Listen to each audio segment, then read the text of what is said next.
This week, Apple announced the Apple Watch Ultra. And although, I won't have this watch on hand, mine is scheduled to be here in late October, we do have all the detailed specs of this watch, and I've had access to the software, watchOS 9, for about 3 or 4 months now. So, are the software updates and the hardware updates of the new Apple Watch Ultra enough to kill off Garmin?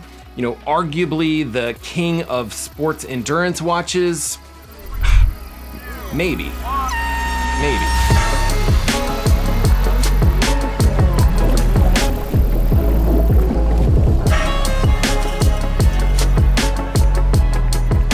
Okay, real quick, because I'm guessing a large percentage of you guys have no idea who I am.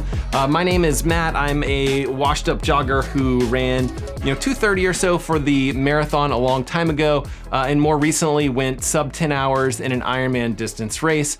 But mostly I'm a dad of 3 kids who's into writing software, triathlon tech kind of stuff, and sharing those things with you guys. So, when Apple announced this all new Apple Watch Ultra, I was definitely interested.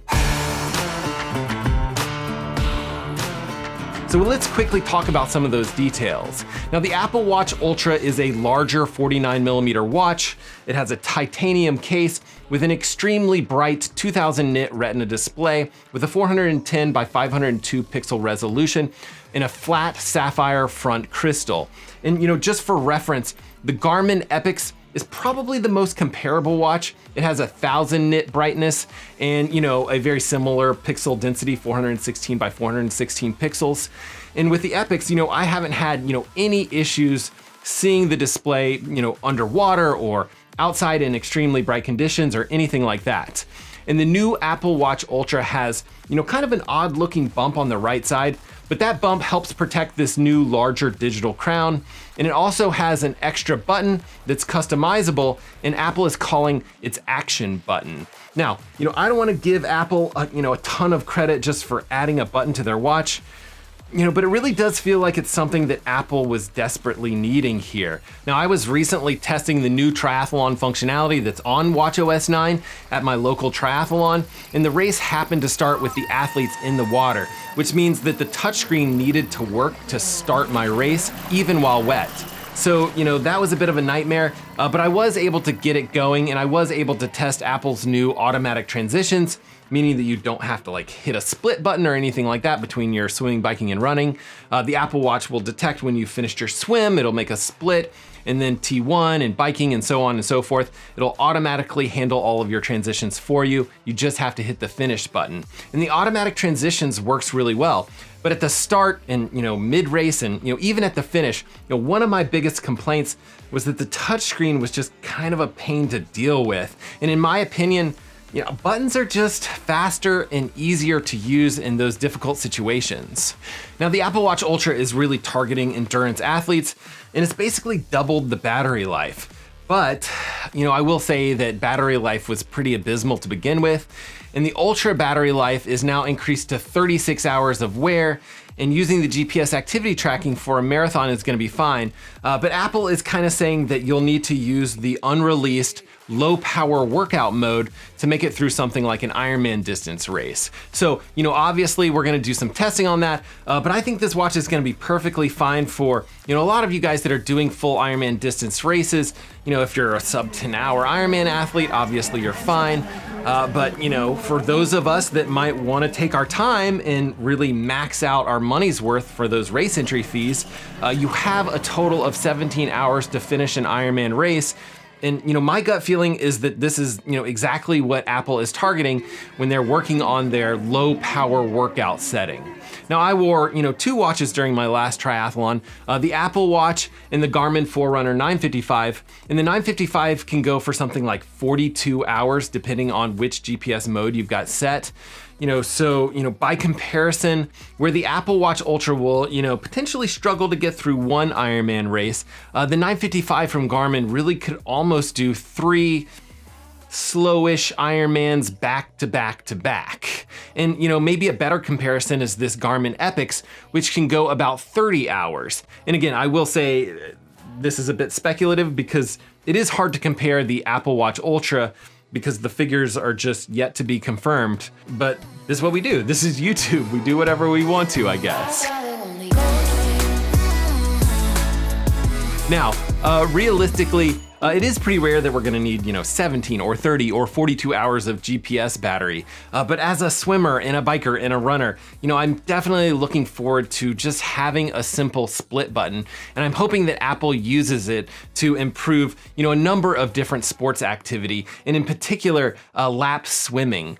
And this isn't in particular to the Apple Watch Ultra, but with the new Watch OS 9, they are adding things like stroke detection, kick set detection, and you can actually display heart rate zones. And I'd like to be able to use that action or split button to get normal splits in the pool, as well as show things like your rest intervals, and hopefully even be able to enter in specific distances for drill sets that you do. And then on the cycling side of things, I haven't seen all that much new from the Apple Watch Ultra.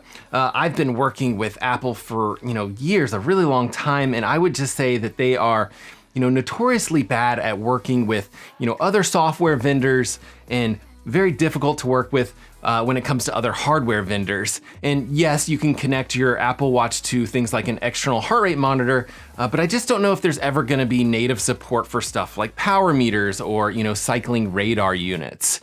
You might have some third-party software options to see some of those metrics, but don't go expecting for Apple to eventually be adding something like the ANT+ wireless protocol. I just don't think anything like that is gonna happen in the near future. But Watch OS 9 has made some significant strides when it comes to the running side of things. And yes, I do realize there was a horrible pun thrown in there, but Watch OS 9 will provide runners with, some new metrics like stride length, ground contact time, and vertical oscillation, all of which, I really don't find that useful. I've used them on, other products like Stride Foot Pod and the Garmin HRM Pro that will provide that information. But there is something called running power, which I am a big fan of. And I believe it'll help, a lot of us, pace our workouts and pace our races significantly better.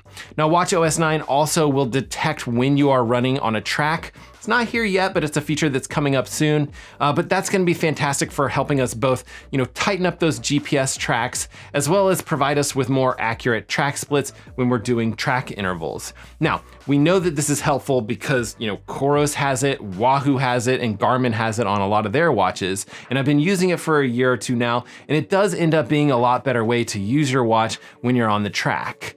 And I would say, specifically with the Apple Watch Ultra, we also have something new called multi-band GPS tracking, meaning the Ultra will connect to both the L1 and L5 GPS satellites to provide better GPS accuracy in difficult situations, like when you're in a city and you have tall buildings surrounding you, or if you're out in the country and you have some sort of like sheer rock wall right next to you as you're running or hiking. Again, Garmin and Coros have had this for a little bit, and in my own testing, I'd say it's good. I just don't know if it's truly a distinguishing feature or not. The GPS on the current and previous Apple Watches it's actually quite good, and I'm finding the same to be true with Garmin. Regardless of whether you're using that multi-band feature or not. So I just don't think it's going to be a huge issue. Again, we'll do some testing, but I don't think it's something that we should be basing our decision off of. Now, what about pricing? To me, Garmin watches have always seemed crazy expensive when compared to Apple Watches, but this Apple Watch Ultra is $799. So, extremely expensive. But I also think that it kind of falls in line with where Garmin is pricing things. For reference, the top of the line triathlon watch, the Forerunner 955, is either $500 or $600, depending on if you pick up the solar variety. And then the, I would say more like easily comparable Garmin Epix watch with its AMOLED touchscreen display comes in at either $900 or $1,000, depending on if you get the titanium version with the sapphire screen. So, as crazy as this might sound, maybe the Apple Watch Ultra is priced correctly. I don't know, no one asked me what the price should be. But those are just some of the things that I've been considering when looking at this new Apple Watch, the Apple Watch Ultra. And obviously, there are a ton of other cool new features and upgrades that might be important to you guys.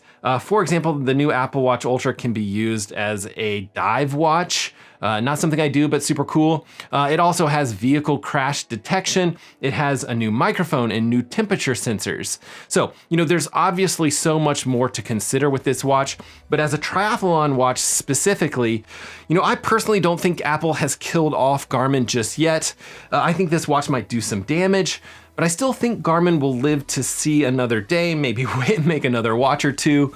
We'll see. And all of this, isn't even considering the fact that, 50% of the marketplace uses Google Android devices and would have, zero interest in an Apple Watch. But, what do you guys think? Are you considering an Apple Watch Ultra? I pre-ordered one and, I'll definitely put it through its paces before reviewing it here on this channel. Be sure to, subscribe if that's something that you're interested in seeing, but I'm excited to try it. Either way, be sure to get out there, swim, bike, run, rinse, and then repeat it all over again, and we will see you guys on the next one.